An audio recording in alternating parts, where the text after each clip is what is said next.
Agent आते हैं DM second के लिए, ओरल हाइपोग्लाइसीमिक एजेंट, मुंह के रास्ते से दी जाने वाली वो दवाई जो मरीज में हाइपोग्लाइसीमिया करवाने की कोशिश करेगा। ये मेनली काम में लेते हैं DM type second, diabetes mellitus type second, जिसको आप लोग किसके नाम से जानते हो? Non insulin dependent diabetes mellitus के नाम से बताया जाता है। अरे किसके नाम से बताया जाता है? Non insulin dependent diabetes mellitus में। अब इसमें अलग अलग दवाइयों के ग्रुप आते हैं, जैसे कि एक दवाई का ग्रुप आता है जिसको बोल सकते हैं अपन insulin sensitising, insulin sensitising agent, एक इंसुलिन सेंसिटाइजिंग एजेंट आता है। एक आता है इंसुलिन सिक्रेटोगोग, एक दवाई आती है जिसका नाम है इंसुलिन सिक्रेटोगोग, सिक्रेटोगोग नाम से दवाई आती है। और एक आती है अल्फा ग्लूकोसिड्रेज, ग्लूकोसिड्रेज इनिबिटर।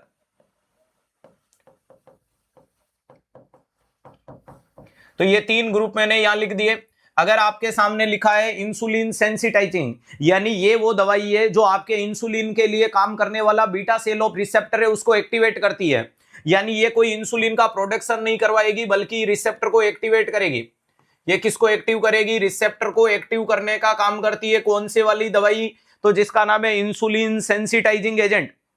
क्लियर है? Insulin sensitising agent.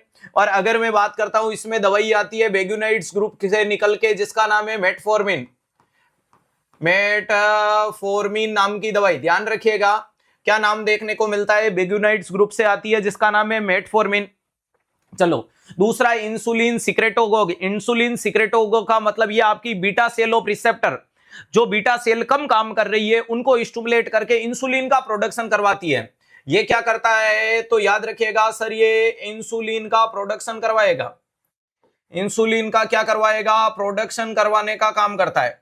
कौन सा काम करेगा? इंसुलिन का प्रोडक्शन करवाने का काम करता है। और इसके लिए कौन सा ग्रुप आता है? तो सल्फोनिल यूरिया ग्रुप देखने को मिलता है, सल्फोनाइल यूरिया ग्रुप से आती है। और इसके अंदर आपको दवाई देखने को मिलती है ग्लिपिजाइड, ग्लिमीप्राइड, टोरबुटामाइड, क्लोरप्रोपामाइड।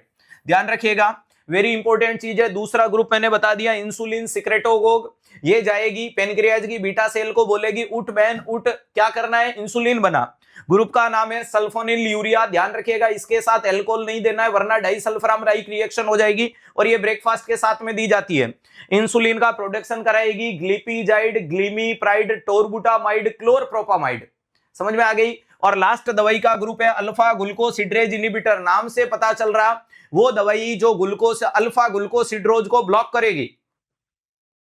ध्यान रखिएगा, अल्फा ग्लूकोसिड्रेज इनिबिटर का मतलब ये वो दवाई है जो अल्फा ग्लूकोसिड्रोज को इनिबिट करेगी। सर अल्फा ग्लूकोसिड्रोज क्या होता है? तो हमारे स्मॉल इंटेस्टाइन में पाया जाने वाला एक प्रोडक्ट है जिसका नाम है अल्फा ग्लूकोसिड्रोज, और जो ग्लूकोज के एब्जॉर्प्शन में मदद करता है। और ऐसी दवाई में अगर दे दूं जो जाकर के इस अल्फा ग्लूकोसिड्रोज को इनिबिट कर दे, तो क्या खाने के बाद ग्लूकोज का एब्जॉर्प्शन होगा? नहीं होगा। और एब्जॉर्प्शन को रोकने वाली ऐसी दवाई जो जीआई में ग्लूकोज के एब्जॉर्प्शन को रोकती है, दवाई का नाम है एकार्बोज। अरे दवाई का नाम क्या देखने को मिलता है? एकार्बोज। ध्यान रखिएगा, एकाम्प्रोज नहीं है, एकार्बोज है। क्लियर हो गया? वापस से बोल देता हूं, ग्लिपिजाइड, ग्लिमीप्राइड, टोरबुटामाइड, क्लोरप्रोपामाइड। यहां तक कोई दिक्कत नहीं? तो ये मोटे मोटे रूप में ये दवाई देखने को मिलती है। मेटफॉर्मिन को कभी भी कॉन्ट्रास्ट आयोडीन या डाई के साथ नहीं देना वरना सीवियर मेटाबॉलिक एसिडोसिस होगा। इलाज के लिए आईवी फ्लूइड के साथ N-एसिटाइलसिस्टीन देना पड़ेगा। बाकी बढ़िया तरीका यही होगा कि कोई भी कॉन्ट्रास्ट प्रोसीजर करने से पहले 48 घंटे पहले मेटफॉर्मिन को बंद कर दो, जो 48 घंटे बाद तक बंद रखना है।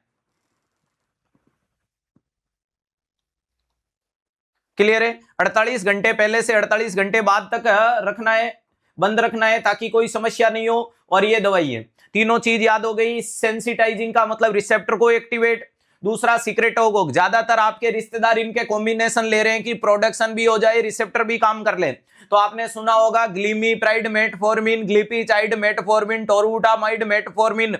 ऐसी दवाइयां सुनी या नहीं सुनी? सुनी। तो ये मोटे मोटे रूप में एक स्लाइड में आपके डायबिटीज मेलाइटस के अति महत्वपूर्ण चीज को